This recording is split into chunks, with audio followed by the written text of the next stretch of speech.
Hello बच्चों, आज मैं आपकी Sanskrit ma'am acknowledge series by Amit प्रकाशन मुक्तामणि संस्कृत पाठमाला भाग 2 षष्ठः पाठ संप्रदान कारक उसके बारे में आपको बताने जा रही हूँ। तो आप ध्यान से सुनना। अभी तक हमने सुना था कर्ता कारक, कर्म कारक, करण कारक, आज है संप्रदान कारक।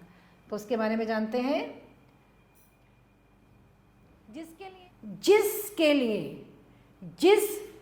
लिए क्रिया की जाती है, जिस शब्द के लिए या जिस कार्य के लिए क्रिया की जाती है, जिसे कोई वस्तु दी जाए,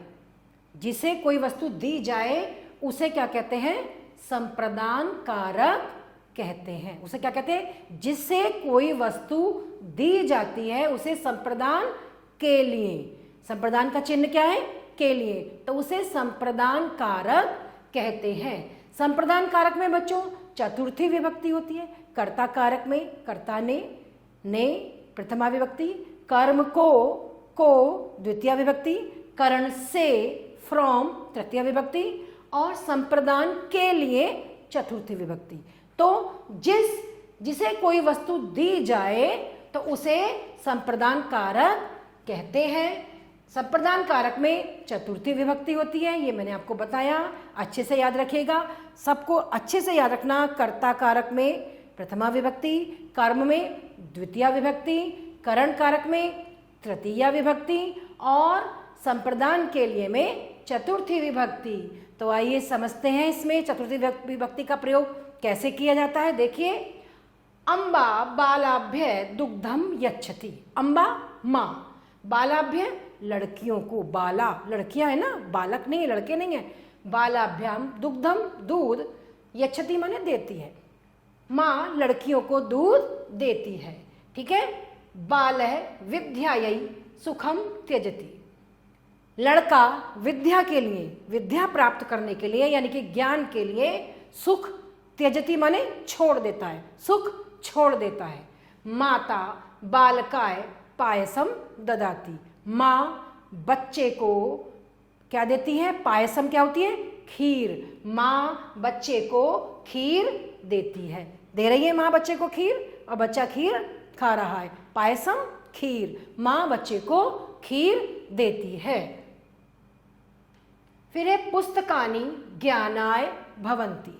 पुस्तकें यानी कि किताबें, ज्ञानाय चतुर्थी विभक्ति आ गई है यहाँ, ज्ञान के लिए होती ही हैं। पुस्तक से ही तो हमें ज्ञान मिलता है, पुस्तकें ज्ञान के लिए होती हैं। मालाकार है बालाभ्याम माले रचयति। माली लड़कियों के लिए कितनी माला बनाता है? 2 मालाएं बनाता है। सूर्याय नमः, किसी को हम नमस्कार कर रहे हैं, सूर्य के लिए नमस्कार, चतुर्थी विभक्ति संप्रदान के लिए कारक है, तो सूर्य को नमस्कार, सूर्याय नमः, सूर्य को नमस्कार है। वृक्ष है परोपकाराय फलति। पेड़ यानी कि वृक्ष परोपकार के लिए, दूसरों की भलाई के लिए फल देता है। कभी भी वृक्ष अपना फल खाता है? नहीं खाता ना। नदियां अपना पानी पीती हैं? नहीं पीती, लेकिन वो दूसरों के लिए बहती हैं। वृक्ष हमेशा दूसरों के लिए ही फल देता है, छाया देता है ना बच्चों। तो हमें जीवन में ऐसे ही कार्य करने हैं जो दूसरों की भलाई हो उसमें। समझ में आया? बाला पुष्पेभ्य उपवनम गच्छति। लड़की फूलों के लिए बगीचे को, उपवनम माने बगीचे को जाती है। लड़की फूलों के लिए बगीचे को जाती है। अब इसके कुछ शब्द जानते हैं बच्चों। देखिए, अम्बा, अम्बा क्या है? माता। विद्यायै विद्या के या ज्ञान के लिए। दुग्धम दूध, क्या है? दूध। यच्छति माने देता है या देती है ना। रचयति माने बनाता है या बनाती है। बालाभ्याम मतलब 2 बालकों के लिए या 2 बालिकाओं के लिए। ठीक है। इस प्रकार हमने ये शब्द जाने, समझ में आ गए आपको अच्छे से बच्चों। इसको ध्यान से देखना और याद भी करना साथ में। अब हम बच्चों चलते हैं इसके अभ्यास कार्य की तरफ। हम इसका अभ्यास कार्य करते हैं। अभ्यास कंठी, निम्नलिखित प्रश्नों के उत्तर लिखिए। निम्नलिखित प्रश्नों के उत्तर लिखिए। हमें इनके उत्तर लिखने हैं। तो मालाकार है काभ्याम माले रचेति। मालाकार माली किसके लिए माला बनाता है? बालाभ्याम। किसके लिए? बालाभ्याम। लड़कियों के लिए बनाता है ना, बालाभ्याम। बालाभ्याम लड़कियों के लिए। कस्मै नमः, किसको नमस्कार है? सूर्याय, सूर्य को नमस्कार है। सूर्याय नमः। हम बोलते हैं ना ओम सूर्याय नमः, तो सूर्याय नमः। और जब हम गुरु को नमस्कार करते हैं तब भी चतुर्थी विभक्ति है गुरुवे नमः, उसमें चतुर्थी विभक्ति गुरु के रूप गुरुवे नमः ऐसे बोलते हैं। बालः सुखम किमर्थम त्यजति, बच्चा किसके लिए सुख का त्याग करता है? किसके लिए करता है? विद्या के लिए, तो विद्यायै। किसके लिए करता है? विद्यायै। किसके लिए करता है वो त्याग? विद्या के लिए। पुस्तकानि कस्मै भवन्ति, पुस्तकें किसके लिए होती हैं? किसके लिए होती है? ज्ञानाय, ज्ञान के लिए होती है पुस्तक।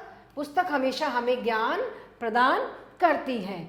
अम्बा काभ्य दुग्धम यच्छति, माँ किसको दूध देती है? बालाभ्या, बालाभ्य लड़कों को या लड़कियों को, बालाभ्य दूध देती है ना उनको, माँ लड़कियों को दूध देती है। इस प्रकार हमने इन प्रश्नों के उत्तर जाने बच्चों, समझ में आए आपको? अच्छे से समझना। नेक्स्ट प्रश्न है हमारा, सही उत्तर को चिन्हांकित कीजिए। जो सही उत्तर है उसके आगे हमें निशान लगाना है। देखिए, माता पायसम ददाती, माँ खीर देती है। किसको देती है माँ खीर? अतिथिभ्य, मेहमानों को, या कि बालाभ्य, बच्चों को, या बालकाय, बालकों के लिए। किसको देती है माँ खीर? किसको देती है माँ? बालकाय। ठीक है। अब है दूसरा, वृक्ष है फलती, वृक्ष फल देता है परोपकाराय या आत्मने या कस्मै अपि न, या तो परोपकार के लिए वो फल देता है या अपने लिए देता है फल, या किसी के लिए भी नहीं। किसके लिए देता है फल? वो परोपकार के लिए, दूसरों की भलाई के लिए वो फल देता है ना। नेक्स्ट है, मालाकार है रचति, माली बनाता है। क्या बनाता है? पुष्पाणि माले या चित्रे, क्या बनाता है माली? माले बनाता है, माला माले। ठीक है। इस प्रकार हमने जाना कि ये क्या बनाते हैं, माली क्या बनाता है, माँ किसको दूध देती है। नेक्स्ट हमारी एक्सरसाइज है, रिक्त स्थानों को भरिए। रिक्त स्थानों को भरिए। क्या है इसमें? पहला है बालः डैश त्यजति, क्या बच्चा किसके लिए क्या त्यागता है? बाल है किसके लिए? विद्या के लिए, विद्या के लिए सुख को त्याग देता है। ऐसे ही करता है ना बच्चा, विद्या प्राप्त करने के लिए अपने सुख का भी त्याग कर देता है। तो बाल है विद्यायै, विद्यायै सुखम, सुखम त्यजति। दूसरा प्रश्न है बच्चों, पुस्तकानि डैश भवन्ति, पुस्तक किसके लिए होती है? ज्ञान के लिए होती है।